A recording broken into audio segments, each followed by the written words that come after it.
What it do, guys? It's your boy Crispy T. Check out the title of the video. As you can see over here, it's about the expansion of the body of Christ and also what it's going to mean, particularly in terms of the survival in these end times. Now, this is a theme I've spoken about, and in particular, it was on episode 14 where the Holy Spirit communicated that the only way through survival is through the body of Christ, especially in these end times, particularly in these end times.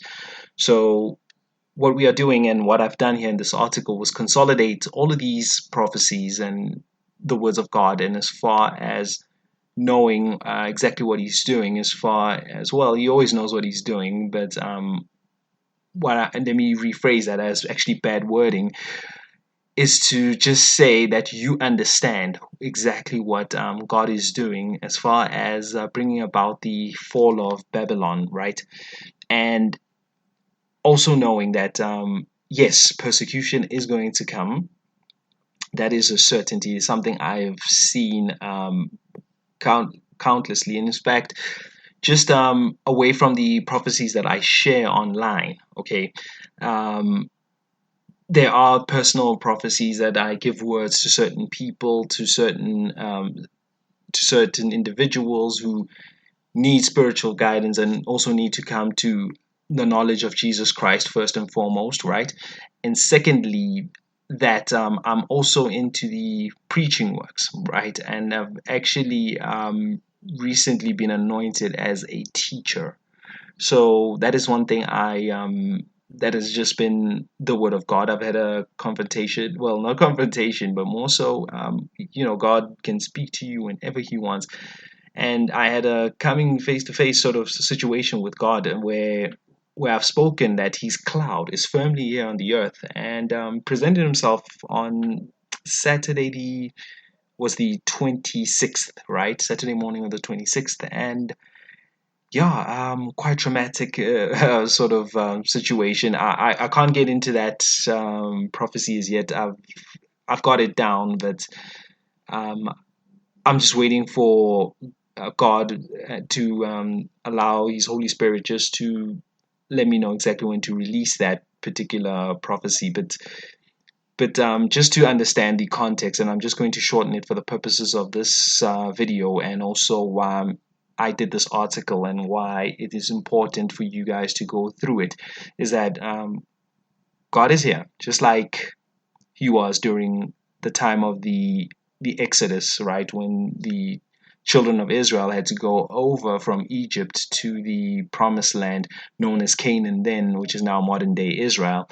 So this is imperative, and this works in the sense that yes, we are now in the wilderness right now, as far as the pandemic and what had happened in 2020 just brought us to this moment, which was always inevitable, just as was greatly accelerated.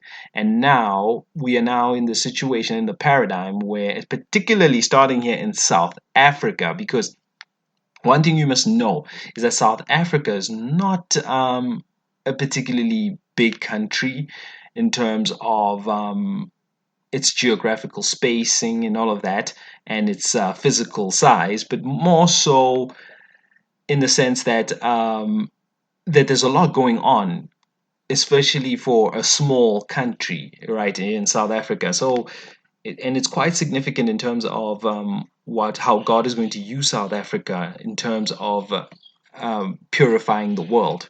Okay, and the works are going to be seen here quite quickly. As far as our economy, our social divide, all of that stuff is something that's going to be coming through coming to a fall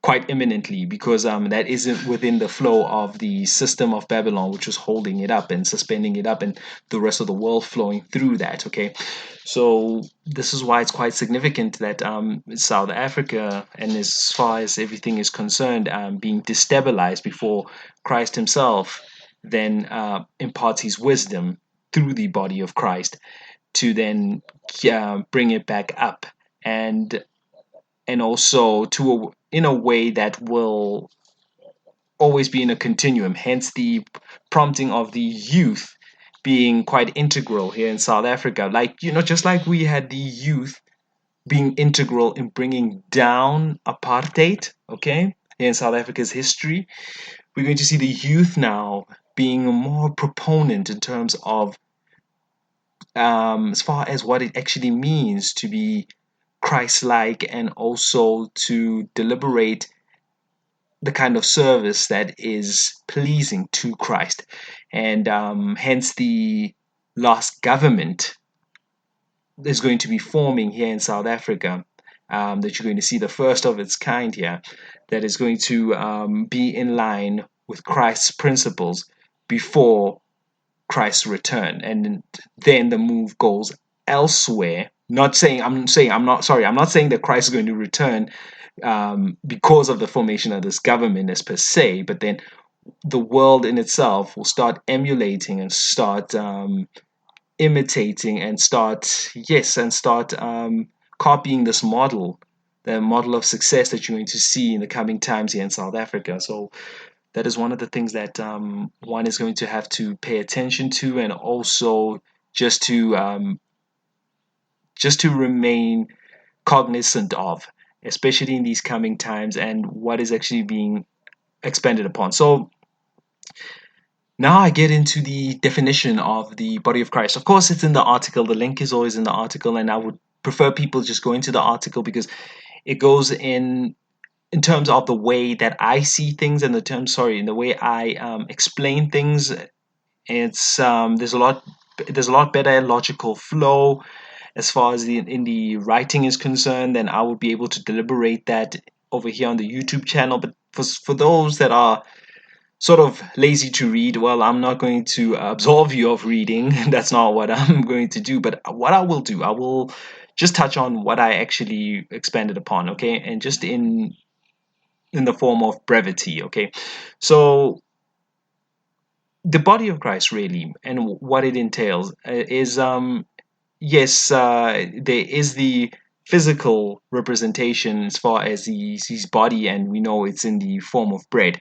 But essentially, the covering points that I'm going to be talking about is mainly, well, I've already spoken about in the article.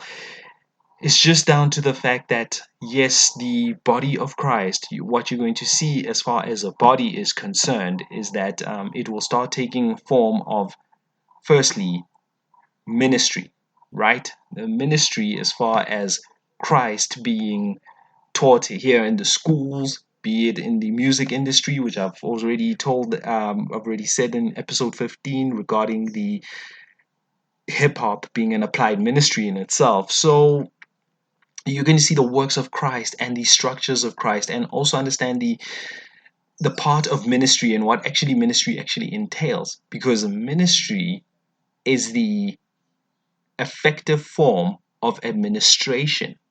Let me say that again.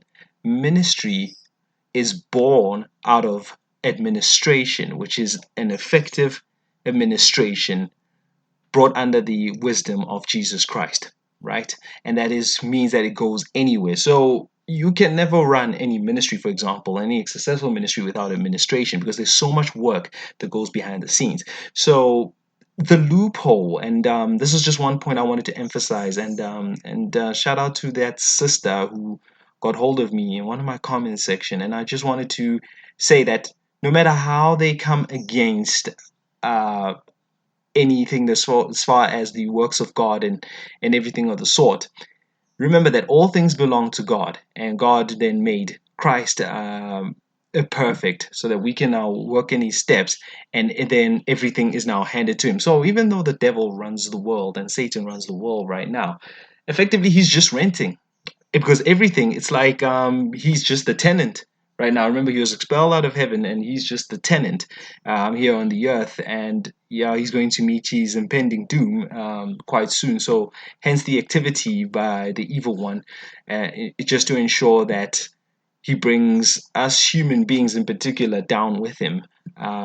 That's his main mission, and also just wants you to lose out on your inheritance, because Christ has already assigned exactly what what he wants you to do, right, according to the Father's will. So once you're within the Father's will, and no matter how Satan uses the governments and all those that have taken, well, oaths of services or that dedicated themselves unto him and the evil armies, just realize one thing, that no matter how they come against us who are now serving Christ, everything belongs to Christ. So that is the one loophole that I just wanted to clarify, that nothing, that Christ is not under the law.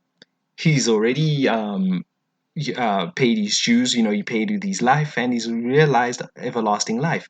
Hence, my encounters with him, were real stuff. This is not something I've made up. I could not make this up. And like I said, if well, I've never actually said this, but what I've said to certain people, that blaspheming, or sorry, well, not necessarily blaspheming, but slandering against the Holy Spirit is something that is an unforgivable lie, and that is not something I'm even brave enough to even try and do. So when I've said I've met this man, I've met this man several times, and he's been showing himself more and more to me, more so when I made it clear with his father that whatever happens in my life, they're not to leave me alone. I'll go wherever they want me to go, as long as they don't leave me, and that's exactly what has happened and prompted everything else. But I've gone into that. So effectively, everything here that we, as far as the body of Christ is concerned, is of Jesus Christ. Now, when you look at the normal day-to-day world of commerce and everything of the sort, you know that your body corporates and things of the sort, where it's like, okay, there's a body and body corporate owns these sort of plots, or these sort of developments and commercial estates and that sort of thing, and that is exactly what the body of Christ is also going to entail, as far as effective ministry, is that it represents the fact that this everything is owned by Jesus Christ, and meaning that whatever we do and however we transact, it doesn't matter which industry you're in and everything of the sort, your holding company and your building block and your cornerstone and your point of origin, and as far as your treasurer and your ransomer, because Jesus Christ is the one who's going to supplying all that money. So effectively, he is the quote unquote well, the board, right? And then you could be then the CEO who reports to the board. All right, so the board of directors, the council in heaven. So, and Christ is the one doing all the assimilation of the resources, right? Hence, when you said, when in Matthew 6:33, is like, seek ye first the kingdom, and these things shall be added unto you. Okay, so with that said, he's going to be providing for all those through supernatural means. So just like the manna was supplied to the Israelites while they were in the wilderness, just expect that people also are going to start running into money, start running into getting food when when they least expect it, just in mysterious ways, just things that are going to be just baffling, that you're going to know that it was definitely from God, right? And that's just what to expect, especially in these end times where the survival is going to be, a thing that can only be maintained through the everlasting body of Jesus Christ. And this is the point that I'm covering here in this article, and I would love everyone to read it and give me your opinions of it. And like I said, it's not necessarily an article that was given to me by the Holy Spirit as per se, and that's why I feel comfortable now releasing it, especially now that I've been. Not only have I been appointed as a prophet, I can tell you I'm also now a teacher, but more so in the youth stream. And I work quite diligently in trying to produce as much material as I can, which is something I will avail for all those who are just following the ministry and just keeping in tune with whatever happens in terms of the matters of spirit and what's communicated from me from the Most High. So yeah, there's a lot of work ahead of me, and I'm relatively new in ministry and all of that. But yeah, hopefully I've just become a blessing to everybody else who has received the messages and who has received all the guidance that I've given. Well, not it's not necessarily from me; it's all from the Most High. Really, I could not make up any of this stuff, and all this stuff that is being provided for is coming from the spiritual food which Jesus Christ Himself has just asked me, to serve. And it's like the bread is a perfect representation. I mean, He makes the bread. He is the bread. He is the way of life, and all I am is just one of the waiters. So yeah, I hope everything is to your liking. Well, not necessarily to your liking, just like as far as the material and the ministry is concerned. Yeah, if you have any thought, any questions, or anything you want me to clarify as far as this, because this was like sort of an independent study, and I wasn't ready to release it, but now I feel like I'm ready to release it. That just remember that if you're operating for the body of Christ, you belong to Christ. That's simple as that. And He's not subject to the law. He can do whatever He wants. And He is the good shepherd, and He will bail you out of anything. Anything. If it's in accordance to God's law. And remember that should anyone lose their life or anything of the sort, which is an unfortunate thing with persecutions or anything, with that kind of stuff coming, and the enemy unfortunately directing people's actions, please pray for the Ukraine and all of that. And Russia is one particular place I was shown that persecution is a big thing, and hence why I'm rather saddened about Russia, to be honest. And yeah, because I saw what I'm seeing, and as far as them and this takeover of Ukraine, right, and all of this, is that it's just to expand the geographical spread and the magnitude of persecution. That's just the spirit of it, and that's what I've been shown about Russia. That's the only thing I've been shown, and I didn't feel like I wanted to say too much on that, but from what I'm gathering and everything, the enemy's just hard at work, and also, yeah, I'm just hoping God brings about the stabilization of all those affected and all those in the war. But we keep praying, we keep preaching, and we keep hoping Jesus Christ keeps those safe, and especially those who are administering sacred service to Him, and for everybody else who are of His flock and His sheep. So with that said, this video is longer than what I intended, but it's all coming from the Spirit, and I'm trying to explain as much as I can. But please read the article. Get back to me if you're stuck. Much love, and God bless you all. Until next time, bye bye.